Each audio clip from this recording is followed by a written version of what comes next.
네, 오늘 저희가 읽은 이 사도행전의 저자는 누가복음의 저자와 동일한 인물이죠. 우리가 잘 알다시피 바로 누가입니다. 그래서 사도행전과 누가복음 전체를 통틀어서 누가행전이다라고 이렇게 부르기도 합니다.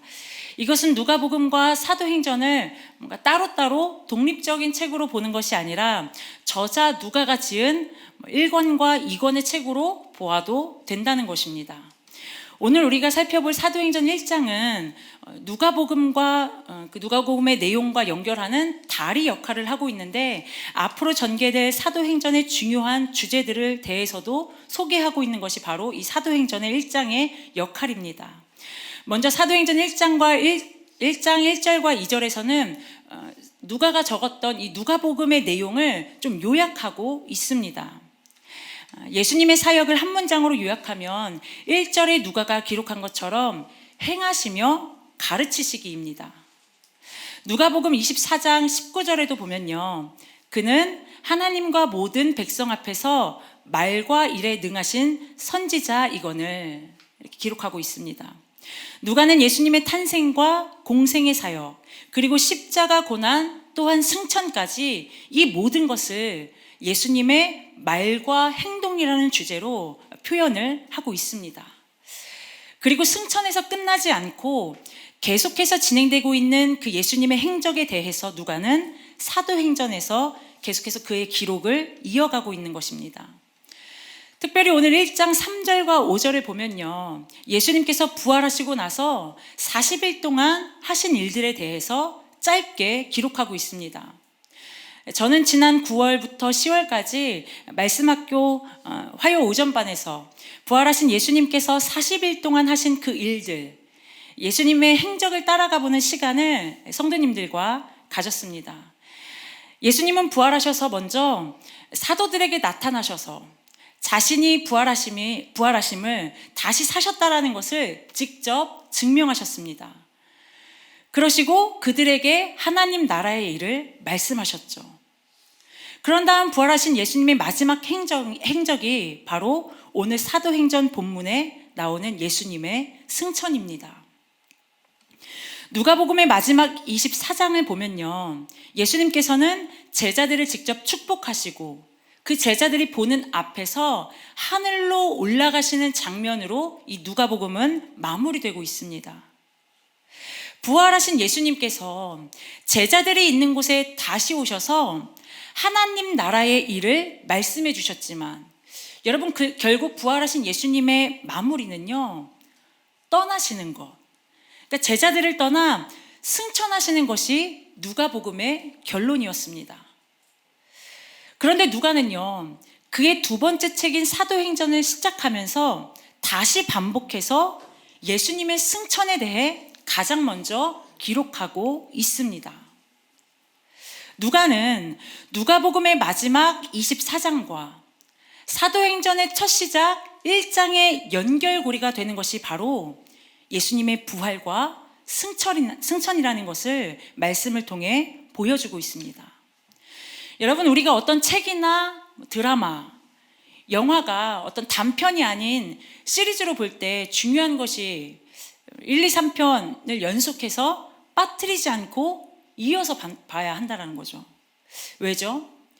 그 1, 2, 3편의 이야기가 전부 연결이 되고 있기 때문이죠. 그래서 2편을 보지 않고 바로 3편으로 넘어가면 이해가 되지 않는 장면이 많을 수 있기 때문에 꼭 1, 2, 3편을 이어서 보는 것이 중요하죠. 그러니까 누가복음에서 사도행전으로 넘어갈 때 이 부활과 승천이라는 주제를 떼어놓고 바로 사도행전으로 넘어가서 이 말씀을 보게 된다면 도무지 말씀이 해결되지 않는, 이해되지 않는 말씀이 있을 수도 있기 때문에 아마도 누가복음과 사도행전의 저자 누가는 이 사도행전 1장을 시작하면서 이 부활과 승천이라는 이 연결고리를 다시 한번 이 1장에서 기록하지 않았을까 생각해 볼 수 있습니다. 그런데 3절에 나오는 예수님의 부활을 증거하신 기간과 9절 승천의 장면 사이에 기록된 이야기가 있습니다. 그냥 부활과 승천 그 연결고리만 자연스럽게 기록하면 되는데 그 사이에 중간에 삽입된 이야기가 있다라는 것이죠. 그것은 사도들을 향한 예수님의 명령과 사도들의 질문, 그리고 이어지는 예수님의 답이 기록되어 있습니다. 우리 4절과 5절 말씀을 함께 읽어볼까요? 사도와 함께 모이사 그들에게 분부하여 이르시되 예루살렘을 떠나지 말고 내게서 들은 바 아버지께서 약속하신 것을 기다리라. 요한은 물로 세례를 베풀었으나 너희는 몇 날이 못되어 성령으로 세례를 받으리라 하셨느니라. 4절 맨 앞에서 사도와 함께 모이사라는 말씀에서 함께 모이다는 신약 성경에서 유일하게 여기 사도행전 1장 4절에서만 딱 한 번 나오는 헬라어 문체입니다. 개역개정에서는 예수님께서 사도들과 함께 모였을 때, 그러니까 함께 모이사 명령하신 것으로 해석하고 있지만 사실 여기서 함께 모이사라는 것은 함께 먹다라는 의미에 가까운 단어라고 합니다. 그러니까 지금 예수님께서 언제 명령하셨다라는 거죠? 예수님께서 사도들과 함께 먹으실 때, 함께 잡수실 때라고 번역할 수 있는 것이죠. 그래서 새 번역 성경을 보시면 함께 잡수실 때라고 번역이 되어 있습니다. 초대교회 때 교부들은요, 부활하신 예수님의 몸이 무슨 음식을 필요로 하셨겠냐. 부활하신 영광스러운 몸은 그런 물질적인 것을 필요로 하지 않았을 것이다. 그래서 부활하신 예수님이 그 음식을 드셨다라는 것이, 사람들만 먹는 그런 음식을 드셨다라는 것을 도저히 받아들이기 어려워했다라고 합니다. 그래서 이 성경을 이렇게 기록할 때 이렇게 함께 잡수셨다, 이것은 부활하시기 전에, 그러니까 육신을 가지고 있으셨을 때는 제자들과 잡수셨지만 부활하신 이후에는 함께 잡수셨다라기보다는 함께 하실 때, 거하실 때 이렇게 해석하기를 교부들은 고집했다라고 합니다. 그런데 사실 부활하신 예수님과 이 음식, 부활하신 예수님과 밥은 굉장히 중요한 역할을 했습니다. 부활하신 예수님은 부활하시고 제자들을 찾아가 예수님은 기꺼이 아침상을 차려주시기도 했고, 마지막 만찬 식사 자리를 통해서 떡과 포도주로 예수님의 고난을 가르치시기도 했습니다. 그러니까 예수님에게서 음식은 아주 중요한 사역 수단이었죠. 그러니까 함께 음식을 먹는다는 것은 그때나 지금이나 친밀한 교제를 의미한다라고 할 수 있습니다. 예수님은 부활하신 후에도 제자들과 이렇게 친밀한 교제를 나누시던 중에 오늘 말씀에서 제자들을 향하여 예루살렘을 떠나지 말고 아버지께서 약속하신 성령을 기다리라는 명령을 하신 것입니다. 이미 이 66권의 성경을 받은 우리는 이미 예수님께서 공생의 기간 사역하시는 내내 제자들을 향해 이 성령에 관해 말씀하셨다는 것을 알고 있습니다. 그런데 사실 사복음서에 나오는 제자들을 살펴보면요, 예수님께서 성령에 대해서 말씀하실 때마다 이 제자들은 잘 알아듣지 못했습니다. 예수님께서 성령에 대해 말씀하시면서 특별히 아버지께서 약속하신 것, 즉 성부 하나님께서 약속하신 것이라는 성명을 덧붙이시는 것은요, 성령에 관한 구약의 약속들을 의미합니다. 그렇다면 5절에 나오는 왜 그 성령이 임하시는 장소는 예루살렘이어야 하는 것일까요? 예루살렘 역시 이 성부 하나님의 약속과 이어서 구약이나 유대교 문헌의 그 배경이 되는 그 장소가 가진 의미로 해석을 해야 합니다. 구약이나 유대교 문헌에서는 이 예루살렘이 세상의 중심으로 묘사가 되기 때문입니다. 세상의 중심이라는 것은 하나님의 구원 사역이 시작되는 장소이며 열방들이 예루살렘으로 돌아온다는 사상이 구약 성경 안에 들어있기 때문에 예수님은 지금 장소의 개념으로 지금 사도들 가운데 명령하신 것이 아니라 당시 제자들을 비롯한 이스라엘 백성들 안에 가지고 있는 사상과 그들 안에 있는 정서의 개념으로 예루살렘에서 기다려라 라고 명령을 하신 것이죠. 그렇다면 제자들이 받을 성령 세례를 예수님은 지금 요한의 물 세례와 비교하여 말씀하고 있으십니다. 이렇게 비교해서 말씀하신 것은 물 세례와 성령 세례의 구별된 사건을 말씀하신 것이 아니라 이미 누가복음에서 세례 요한이 예언했던 것처럼 이 성령 세례는요, 사람이 줄 수 없는 세례. 세례 요한이 뭐라고 얘기했죠? 신발끈을 푸는 것도 감당하지 못할 만큼의 자신을 초월하는 능력과 권위를 가지신 분으로부터 부어지는 세례. 이 요한의 물 세례와 비교되는 이유는 베푸시는 분의 그 예수님의 능력 때문입니다. 이어지는 6절 말씀을 함께 읽겠습니다. 그들이 모였을 때에 예수께 여쭈어 이르되 주께서 이스라엘 나라를 회복하심이 이때이니까 하니, 사도들을 향한 예수님의 명령에 이어서 이제는 사도들이 예수님께 질문을 합니다. 그 아버지께서 약속하신 성령을 받으라라는 그 명령에 사도들이 질문을 한 것이죠. 그것은 이스라엘 나라 회복에 관한 질문이었습니다. 예수님께서 사도들에게 성령을 기다리라고 명령하셨는데, 여러분 제자들의 질문을 보면 좀 동문서답 같은 질문을 하고 있는 것처럼 보이지 않으십니까? 기다려라, 받으라 명령하셨는데 지금 제자들의 질문은 뭐죠? 이스라엘 나라를 회복하심이 이때입니까? 라고 질문을 한다는 것이죠. 이 제자들의 질문은 앞에 나오는 말씀의 문맥을 보면 이 제자들의 질문을 좀 이해할 수 있습니다. 앞에서 봤던 3절의 말씀에 보면요, 예수님은 부활하셔서 사도들에게 나타나셨을 때 계속해서 하나님 나라에 관한 일들을 말씀하셨다라고 하는데요, 하나님 나라에 관한 일들이 무엇일까요? 그것은 하나님의 통치가 이 땅 가운데 실현되는 것을 말합니다. 이어서 예수님은 사도들에게 구약에서부터 예언된 그 하나님의 영, 그 약속된 성령이 이제 몇 날이 못 돼요, 이제 며칠만 지나면 곧 임할 것이다 라고 말씀하셨다라는 거죠. 그것을 듣고 있던 사도들은 이때구나, 이제 며칠만 지나면 이스라엘이 회복되는 때이구나, 드디어 우리가 로마 박해 시대를 벗어나 완전한 회복을 맞이하는 때가 되었구나. 여러분, 사도들이 이러한 생각을 한 것입니다. 그러니까 예수님께 이러한 질문을 한 것이죠. 주님, 그때가 바로 지금입니까?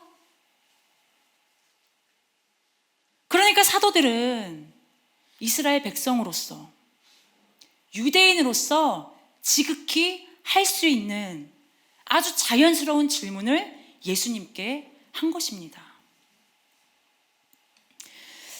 어쨌든 우리는, 성경을 받은 우리는 아무리 유대인으로서 사도들의 질문은 정말 자연스러운 것이라 할지라도 여전히 그들의 시선과 예수님의 시선은 다르다는 것을 오늘날 말씀을 보는 우리는 발견하게 된다는 것이죠.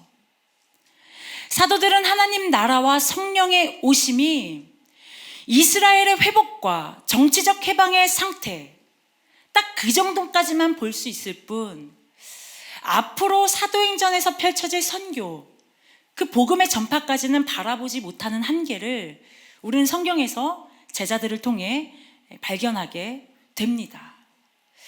그러자 예수님은 7절에서 사도들의 질문에 대해 이렇게 대답하십니다. 이르시되 때와 시기는 아버지께서 자기의 권한에 두셨으니 너희가 알 바 아니요. 예수님께서 지금 뭐라고 하시는 거죠? 너희가 알 바 아니다.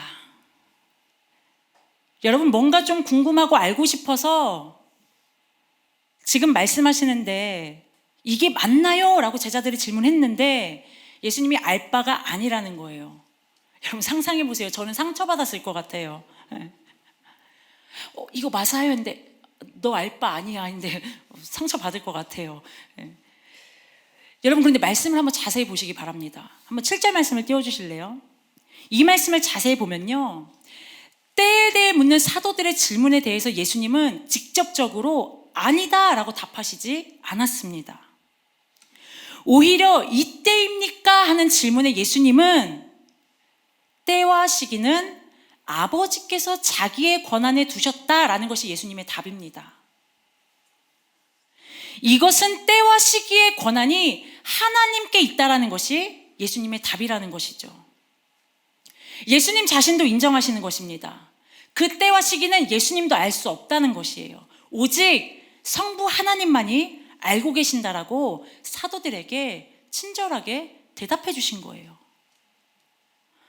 우리가 너희가 알 바 아니다 라는 이 예수님의 대답에 너무 상처받다 보니까 때와 시기가 하나님의 권한이라는 것을 놓치는 게 아닐까, 저는 그랬는데, 말씀을 직역하면 때와 시기는 오직 하나님만이 아시니 때와 시기를 아는 것은 너희의 것이 아니다, 이런 뜻에 가까운 것입니다. 여기 이제 화요 오전반 말씀 공부 저랑 함께 하신 분들이 몇몇 분 앉아 계시는데, 제가 말씀학교 화요 오전반에서 마지막 시간에 이 본문을 함께 공부하면서 사실 너희가 알 바 아니다 라는 예수님의 대답에 대해서 제가 성도님들과 이런 나눔을 했습니다. 우리가 살면서 인생에서 겪는 알 수 없는 일들, 우리가 계획하지도 않은 그런 일들, 또 기대하지도 않은 일들을 우리가 인생에서 참 많이 만나게 되는 것 같은데, 사실 너희가 알 바 아니다 라는 예수님의 대답이 인생에서 우리가 이러한 일들을 대할 때 우리 삶에 좀 예수님의 이런 대답이 어떤 영향을 주는지에 대해서 나누는 시간을 좀 가졌습니다. 우리는 인생에서 다 이해되고 알 수 있고 계획 가능한 일들만 만나는 것은 아니잖아요. 저는 아직도 이해되지 않고 알 수 없고, 우리 성도님들이 나눠주신 거 가족 구원도 그렇고, 자식 문제도 그렇고, 재정도, 남편도, 이런 상황에서 뭔가 어느 날 하나님의 통치가 이루어진다고 하고, 며칠 지나면 성령의 충만한 세례를 받게 될 것이라고 주님의 약속을 우리가 받게 돼요. 그러면 우리도 제자들처럼 주님, 이제 치유해 주시는 건가요? 이제 해결해 주시는 건가요? 근데 사실 오늘을 살아가는 우리가 겪는 인생에 알 수 없는 일들은 이런 차원의 일들이 아닌 것이죠. 그러다 보니 예수님께서 너희가 알 바 아니다 말씀하신 이 말씀을 통해 인생에서 알 수 없는 일이라는 것은 하나님의 권한에 속한 일이라는 것, 이것이 그냥 말씀학교 가운데 모인 성도님과 저에게 좀 위로가 되는 시간이었던 것 같습니다. 그냥 올 한 해도 열심히 달려온 것 같은데, 좀 이쯤 왔으면 작년에도 희미했던 그 일이 좀 또렷해질 만도 하고, 내 삶을 좀 이해하고 규정하고 싶은 마음이 있는데, 좀 더 알 수 없는 요즘이라 속상했는데, 그냥 너희가 알 바 아니다, 인생에서 겪는 알 수 없는 일이라는 것은 말 그대로 우리 자신의 한계 내에서는 알 수 없다, 아니 너희가 알 바 아니다, 그냥 그때와 시기는 하나님의 권한이다라는 것이 그냥 우리 모두에게 좀 위로가 되는 시간이었던 것 같습니다. 왜일까요? 나는 모르지만, 우리 알 바는 아니지만 하나님은 그 정확한, 하나님에게는 완전한 때와 시기를 알고 계획하고 계시다는 믿음이 우리에게 있으니까 그냥 그것이 우리에게 위로가 되었던 것 같습니다. 그러면서 우리 성도님들 각자가 가지고 있는 그냥 우리가 알 바 아닌 일들을 좀 나누면서 그 일 때문에 매여 있는 것이 아니라 그냥 우리 알 바 아닌 것 같습니다, 하나님만이 완전한 때와 시기를 계획하셨다고 함께 고백하는 은혜가 있었습니다. 그런데요, 예수님의 대답은 여기서 끝나지 않았죠. 이 사도들의 질문에 대해서 대답을 좀 더 이어가십니다. 우리 8절 말씀을 함께 읽겠습니다. 오직 성령이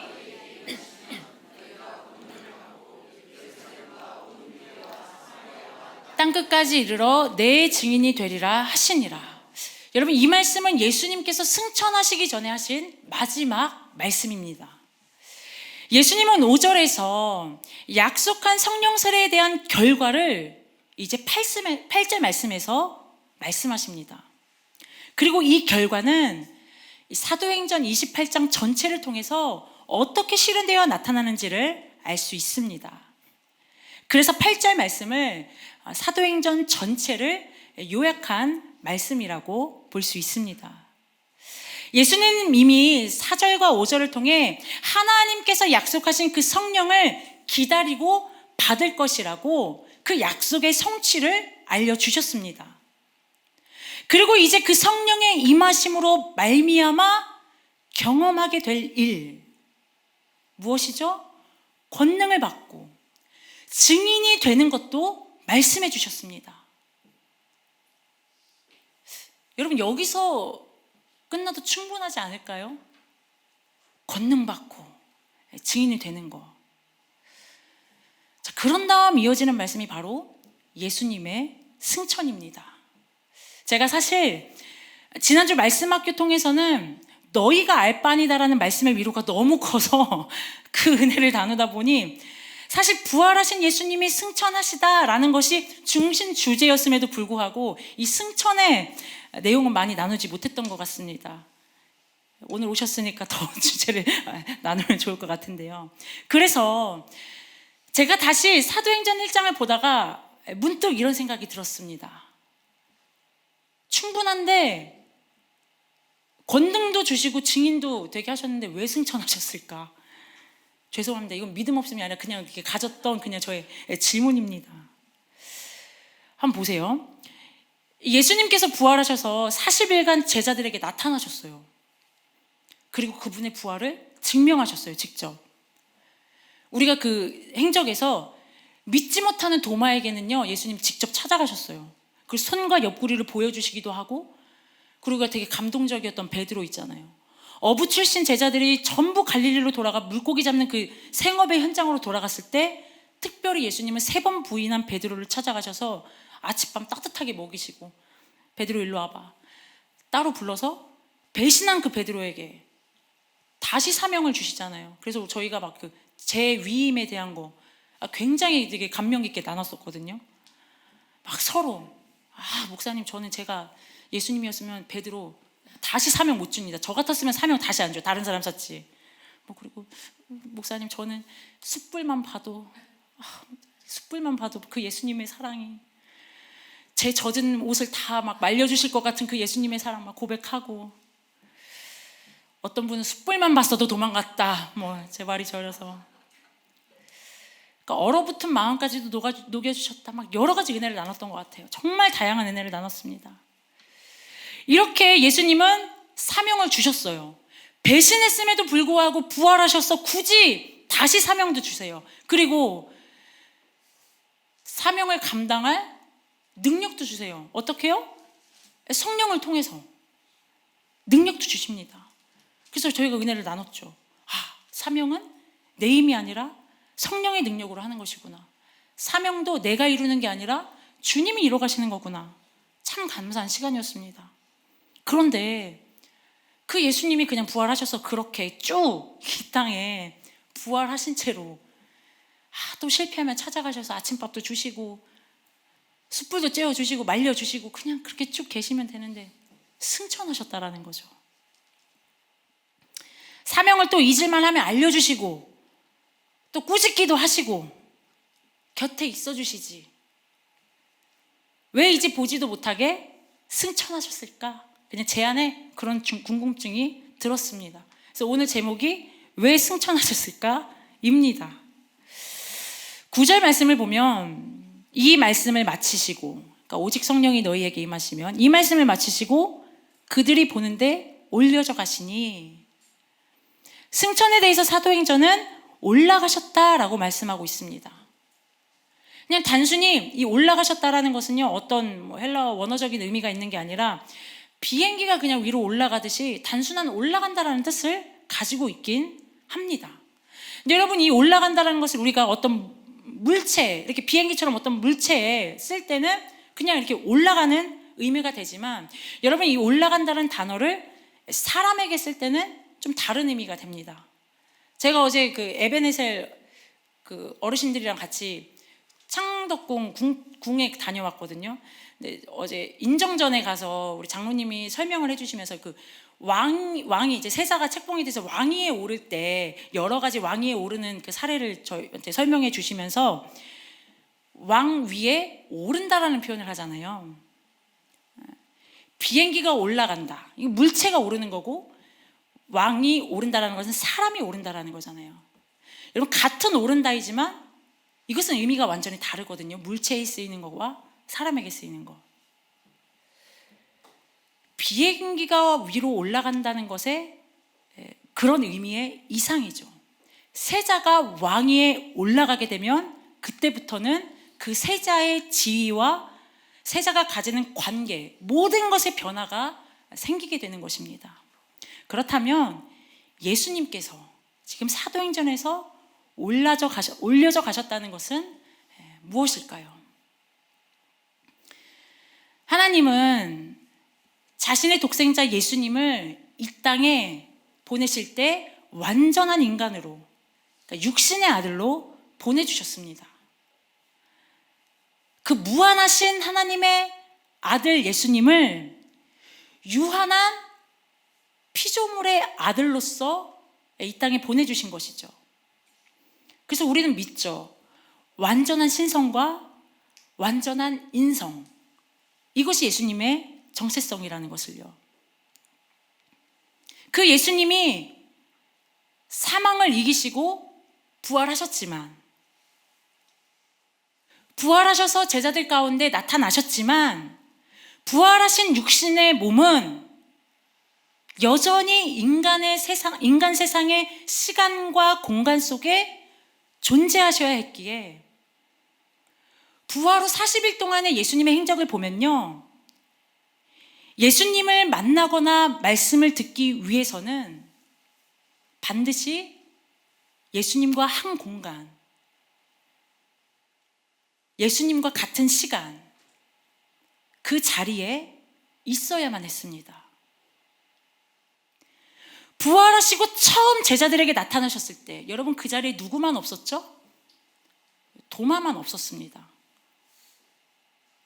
그래서 도마만 믿지 못하고 예수님을 만나지 못했죠. 이것이 부활하셨지만 육신이 가진 한계였습니다. 그러나 예수님의 승천, 예수님께서 올라가신 하늘은 장소적인 개념이 아니라 하나님의 보좌가 있는 곳입니다. 또한 성경에서는 하늘을 하나님의 음성이 들려오는 곳이며 하나님의 진노와 심판이 내려오기도 하고 성령이 내려오는 곳입니다. 마태복음 3장 16절 말씀을 함께 읽겠습니다. 하늘이 열리고 하나님의 성령이 비둘기같이 내려 자기 위에 임하심을 보시더니, 예수님께서 약속하시고 명령하신 성령은 어떻게 오게 되는 거죠? 예수님께서 떠나셔야, 예수님께서 승천하셔야 오시는 것이었습니다. 예수님의 승천 이후 이제 사도행전 2장으로 넘어가면 성령이 임하게 되는 것입니다. 사랑하는 성도 여러분, 예수님이 왜 승천하셨을까요? 다 아시겠죠? 예수님이 하늘로 올라가셔야 세자가 왕위에 올라야만 그 왕위에서 행사할 수 있는 권위가 있는 것처럼 예수님이 하늘로 올라가셔야만 공간과 시간과 민족을 뛰어넘어 모든 만물 위에 성령으로 임할 수 있기 때문입니다. 예수님께서 승천하실 때 제자들도 그 자리에 있었고 제자들이 보는 앞에서 예수님이 올라가셨습니다. 아무도 모르게 은밀하게 올라가지 않으셨습니다. 그리고 누가는 그 승천하시는 것을 제자들이 자세히 쳐다봤다고 기록하고 있습니다. 여러분, 누가복음과 사도행전에서 보다라는 동사는요, 굉장히 중요합니다. 사도행전 3장에서 베드로 안드레가 미문학, 나면서부터 걷지 못하는 그 앉아있던 사람을 어떻게 고치게 되냐면요, 자세히 보다가, 늘 지나가던 민문 앞이었는데 어느 날 그 앉아있던 사람을 보다가 고치게 됩니다. 여러분, 그 보다라는 동사에 한번 주목하시면서 누가복음과 사도행전을 읽어보시기 바랍니다. 그런데 더 정확히 말하면 본 이후의 행동이 중요합니다.